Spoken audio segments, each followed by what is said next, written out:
Welcome to యూఏటీవీ. ఇటీవల Dubbaka MLA కొత్త ప్రభాకర్ రెడ్డి రేవంత్ రెడ్డి ప్రభుత్వంపై చేసిన సంచలన వ్యాఖ్యలు తెలంగాణ రాజకీయాల్లో ప్రకంపనలు సృష్టిస్తున్నాయి. కాంగ్రెస్ పాలనతో విసుగు చెందిన బిల్డర్లు, పారిశ్రామికవేత్తలు ఈ ప్రభుత్వాన్ని పడగొట్టాలని చూస్తున్నారని అన్నారు.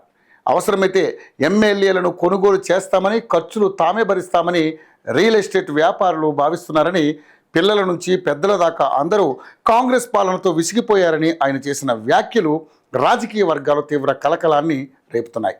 తెలంగాణలో కాంగ్రెస్ గ్రాఫ్ పడిపోయిందని దుబ్బాక ఎమ్మెల్యే కొత్త ప్రభాకర్ రెడ్డి సంచలన వ్యాఖ్యలు చేశారు. ఇదిలా ఉండగా ప్రభాకర్ రెడ్డి వ్యాఖ్యల వెనుక ఎవరున్నారు, ఏ ధైర్యంతో ఇలా ఆయన వ్యాఖ్యలు చేస్తున్నారు అన్న చర్చ అన్ని రాజకీయ వర్గాల్లో జరుగుతోంది.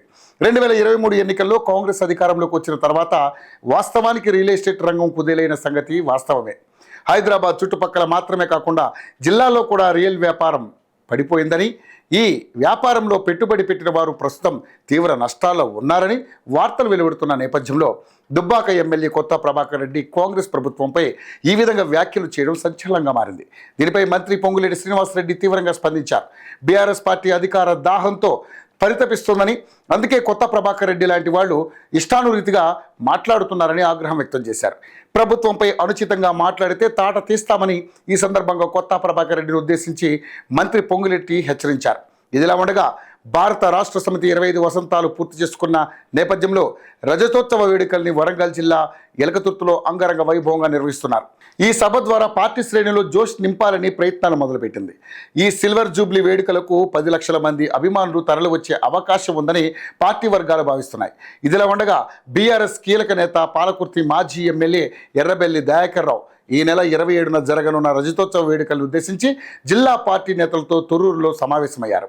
ఎలకతుర్తిలో జరిగే ఈ భారీ సభను నాయకులు, కార్యకర్తలు విజయవంతం చేయాలని దిశానిర్దేశం చేశారు. ఈ సందర్భంగా ఎర్రబెల్లి రేవంత్ రెడ్డి ప్రభుత్వంపై తనదైన శైలిలో విరుచుకుపడ్డారు. ఈ సమావేశంలో మాట్లాడుతూ కాంగ్రెస్ ప్రభుత్వంపై ప్రజలు విసుగు చెంది ఉన్నారని, ప్రజలకు ఇచ్చిన హామీలను నిర్లక్ష్యం చేస్తున్న రేవంత్ ప్రభుత్వంపై ప్రజలు నిరసన గళం వినిపిస్తున్నారని తెలిపారు.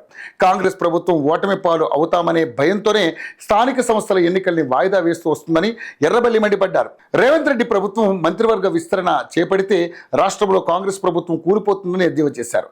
సీఎం అబద్ధాల కోరని, మోసం చేయడంలో ఆయనను మించిన వారు లేరని ఎర్రబెల్లి మండిపడ్డారు. ఇదిలా ఉంటే కాంగ్రెస్ ప్రభుత్వంపై బీఆర్ఎస్ నేతలు చేస్తున్న వ్యాఖ్యలు ప్రస్తుతం వైరల్ గా మారాయి. ఇక తెలంగాణలో అధికార పార్టీ కాంగ్రెస్, ప్రధాన ప్రతిపక్ష పార్టీ బీఆర్ఎస్ నువ్వా నేనా అన్నట్లుగా కొనసాగిస్తున్న రాజకీయ విమర్శలు రాజకీయ వర్గాల్లో ఆసక్తిని రేకెత్తిస్తున్నాయి.